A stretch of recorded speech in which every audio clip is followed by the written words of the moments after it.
Olá pessoal, o Winnicott do Zero, aula 23.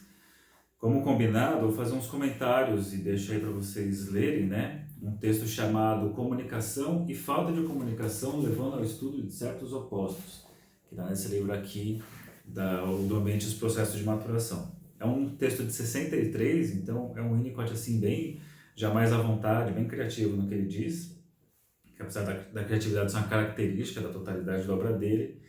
E ele vai trazer uma ideia assim, o direito de não se comunicar.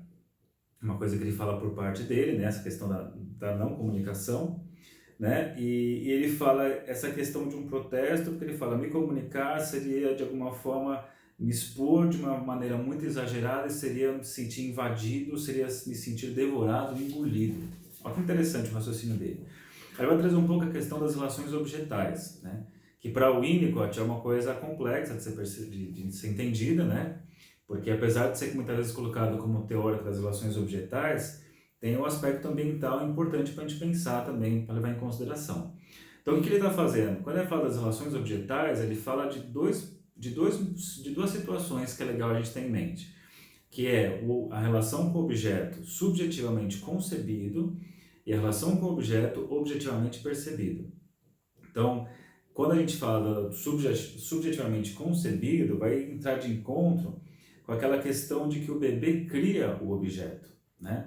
Ele cria e pode recriar. Então ele coloca assim, a experiência de criar e recriar, que a criança pode fazer isso inúmeras vezes, cria uma sequência, né, de gesto criativo autêntico, né, cria então a possibilidade, né, dessa inventividade e também traz uma possibilidade de como uma coisa é mantida, né, constantemente, de uma espécie de temporalidade. Então, ser criativo num tempo e num espaço. Né, ele fala, inclusive, vai ter um apoio na memória a partir de então. E aí ele vai dizer um ponto que a gente não pode esquecer, que tem a ver com as últimas aulas, que ele coloca aqui, né, o objeto é sempre criado e não encontrado. E põe assim, ó, um objeto bom não é bom para o lactente, a menos que seja criado por esse. Então é interessante isso que ele está trazendo, então, essa ideia, e vai tentar explicar a passagem do objeto subjetivamente concebido para objetivamente percebido. E ele traz uma coisa interessante, que só pela via da satisfação, talvez essa passagem seja impossível, porque fica numa sedução o tempo todo, porque tem, se você está pensando na questão da satisfação, o tipo de cuidado que é oferecido não está sendo suficientemente bom. Porque se o cuidado é suficientemente bom, ele vai oferecer falhas graduais para que então o self possa emergir desse estado de uma solidão inicial, essencial aí que ele coloca. Né? Então, ele vai colocar, só pela via da satisfação permanece nesse lugar e talvez não seja possível criar justamente essa transição do objeto subjetivamente concebido para o percebido. Né? E até a gente pode pensar que mesmo se eu não tiver a questão do objeto objetivamente percebido, se o subjetivo faria algum sentido. Né? Fica aquela coisa presa nessa pregnância mental. Que ele até comenta aqui que o intelecto muitas vezes pode entrar para justamente reparar essa impossibilidade de afastamento, né? A mente funcionando muito cedo para reparar aquilo que emocionalmente foi impossível. Então ele vai dizer assim, o que vai facilitar esse processo, dessa passagem, são justamente as frustrações, mas as frustrações dentro do campo da onipotência do bebê. Então o bebê vive uma onipotência de criação, né? E quando a gente fala dessas frustrações dentro do seu campo de onipotência, são frustrações dentro da sua possibilidade de suportar isso, né? Se você pegar aquele texto que eu recomendei na última aula, da localização da experiência cultural, ele vai falar daqueles tempos, x mais y de tempo, x mais y mais z de tempo. A gente pode começar a pensar por ali. Então, talvez x tempo é uma coisa, x mais y já tem uma falha possível de ser reparada, x mais y mais z já excede. Então, às vezes eu imagino assim, eu tenho um lugar aqui, um outro lugar e eu tenho uma distância. Então, a quantidade de distanciamento que o indivíduo ainda consegue alcançar o outro lado. Se a falha é muito grande, ele pula, mas não consegue atravessar para o outro lado. Então, existe uma falha, ok, mas eu pulo e consigo chegar aqui, eu pulo e consigo chegar aqui. Se for muito grande, eu pulo e caio num vazio, num buraco. Aí o Winnicott pensa que tem que ser refeito muitas vezes o processo. Bom, então ele vai colocar, assim, as falhas de adaptação podem ser proveitosas para o lactente, desde que ele possa utilizar dentro do seu campo de onipotência. Aí, mais uma vez, ele coloca aqui, voltando, né, na parte chamada de relações objetais, ele fala que essas experiências são neutralizadas com perícia pelo cuidado do outro. Né?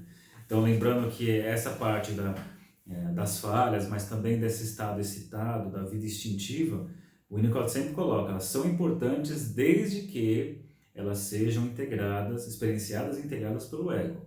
E quem está fazendo, às vezes, de sustentar esse ego é o cuidado materno ou o cuidado do analista, pensando no desdobramento que é a clínica winnicottiana, seja com crianças, seja com adultos, seja com qualquer idade.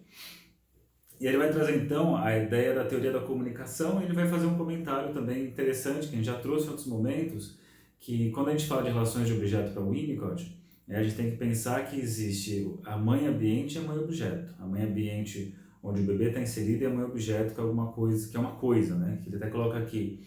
A mãe objeto é uma coisa, embora também seja a mãe ou parte da mãe, né?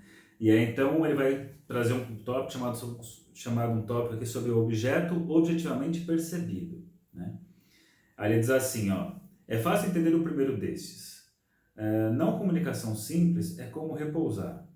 É um estado com uma identidade própria, passa a comunicação e reaparece naturalmente. Para estudar o segundo, é necessário pensar em termos tanto da patologia como da normalidade. Quem está falando aqui, ó, a não comunicação simples e a não comunicação que é ativa ou reativa. Então, a simples, ele fala, é como repousar, né? É um estado de identidade própria, passa a comunicação e reaparece naturalmente. É como aquele estado não integrado que a gente coloca que a não integração é um recurso da saúde, enquanto a desintegração é uma ameaça de caos na estrutura. E o segundo, que é a não comunicação ativa ou reativa, é necessário pensar em termos tanto da patologia como da normalidade.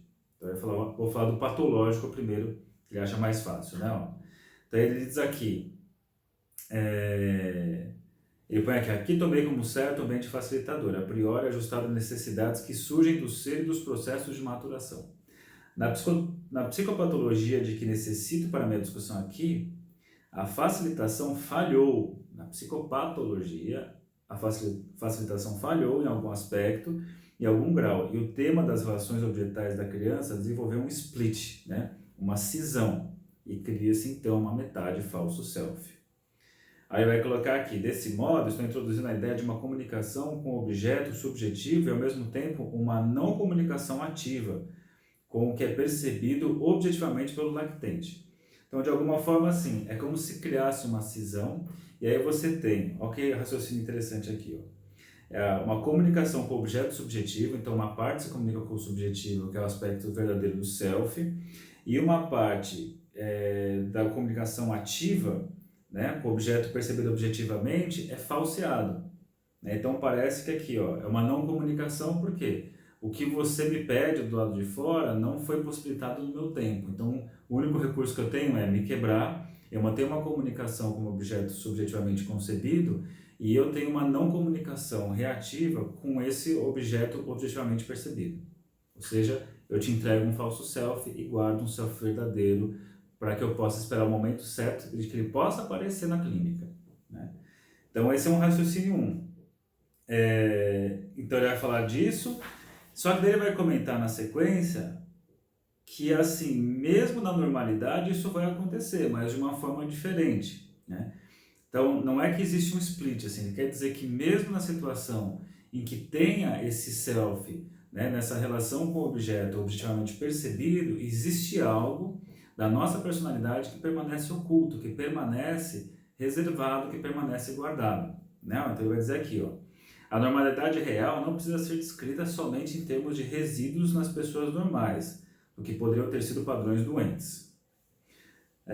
Deve-se ser capaz de fazer uma afirmação positiva do uso sadio da não comunicação no estabelecimento do sentimento de realidade.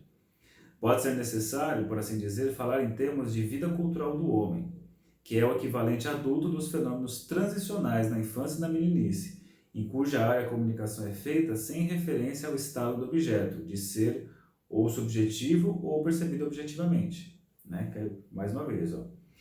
A área de comunicação é feita sem referência ao estado do objeto, se é subjetivo ou objetivo, que é aquele acordo que a gente fala da transicionalidade. O objeto é subjetivo ou ele é objetivo, né? Isso importa, é justamente por não importar entre essas duas coisas que a transicionalidade está localizada. Aí diz aqui uma coisa bem bacana, ó. que é uma das minhas citações favoritas desse artigo, que fala, no artista, podemos detectar, acho eu, um dilema inerente, que pertence à coexistência de duas tendências. Olha que bacana. A tendência urgente de se comunicar e a necessidade ainda mais urgente de não ser decifrado. Olha que paradoxo interessante, que é isso o artista, né? Você faz uma obra de arte e tem uma necessidade de uma comunicação. Mas, ao mesmo tempo, o artista que faz essa arte para comunicar, ele não quer ser completamente decifrado. Então, é como mostrar, sei lá, ele vai trazer uma hora assim, uma arte completamente abstrata. Não faz sentido algum, não consegue dar um passo rumo à comunicação. Então, não me serviu para nada isso.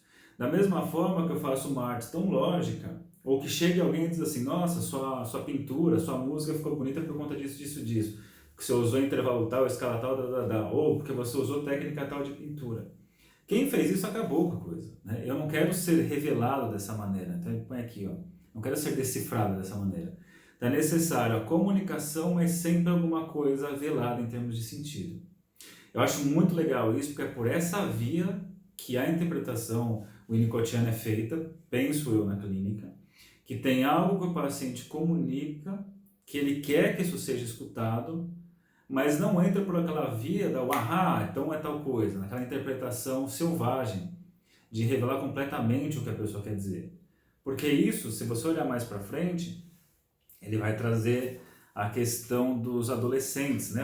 Ele traz que assim, no adolescente isso está muito claro, que ele diz assim, quer ver? Vai lá para frente, que ele vai dizer que o adolescente se interessa, por exemplo, pela psicanálise, por conta dos temas, mas ao mesmo tempo ele se preocupa em, na análise, ser completamente revelado. Ele fala, ser completamente revelado é um estupro praticamente, fala, não sexualmente, mas espiritualmente. Então tem de alguma forma esse lugar que a gente precisa respeitar no outro, que é justamente isso, ele poder então se comunicar sem ser completamente exposto. Aí ele diz assim, ó, quer ver?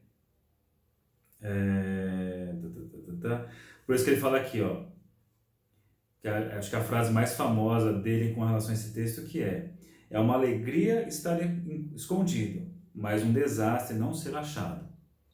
Então tem algo aí, mas, e volta a dizer, tem algo aí então na saúde, na doença, onde for pensar no ser humano, né, que tem algo escondido, que é esse self, essa parte, né, esse núcleo incomunicável, mas não é incomunicável que é ficar esquecido lá. Ele quer ser chamado de alguma forma para mandar uma comunicação, mas ao mesmo tempo não ser virado do avesso e exposto, o que seria uma violência. Então a gente cai nesse paradoxo muito bonito, né, que é o jogo de esconder, em que é uma alegria estar escondido, mas um desastre não ser achado, né? Então eu poderia pensar em extremos ruins da clínica, que seria deixar essa pessoa nesse isolamento, né, de fique com isso e não tem comunicação nenhuma, então vem uma desesperança no mundo, mas também o oposto que é ruim, que é justamente essa exposição violenta, que vai deixar essa pessoa nessa sensação de ter sido violentada, né? E o que mais temos aqui? E essa ideia toda vai chegar também de encontro com um raciocínio que o Winnicott traz, que é a capacidade de estar só, que ele fala, só é possível estar só na presença de alguém, né? Que é justamente estar só, mas com o outro, sem ter esse jogo de uma demanda constante.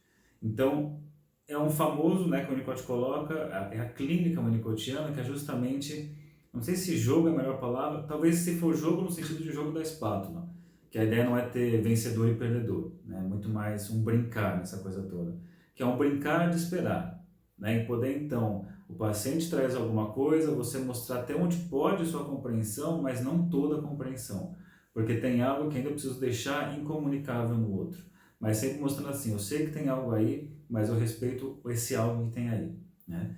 Então essas intervenções mirabolantes que revelam tudo que está oculto é muito mais uma violência. Acho que essa é a ideia geral desse texto, é um texto bem interessante, eu indico para vocês lerem, é um texto bastante complexo. Futuramente eu vou lançar um grupo de estudo online, né? Então a gente vai poder trabalhar com lives pela internet e aí sim eu vou poder seguir linha a linha esses textos. Mas como a ideia aqui é a apresentação do texto, acho que aqui está o suficiente para a gente. Então é isso, bons estudos e até a próxima aula.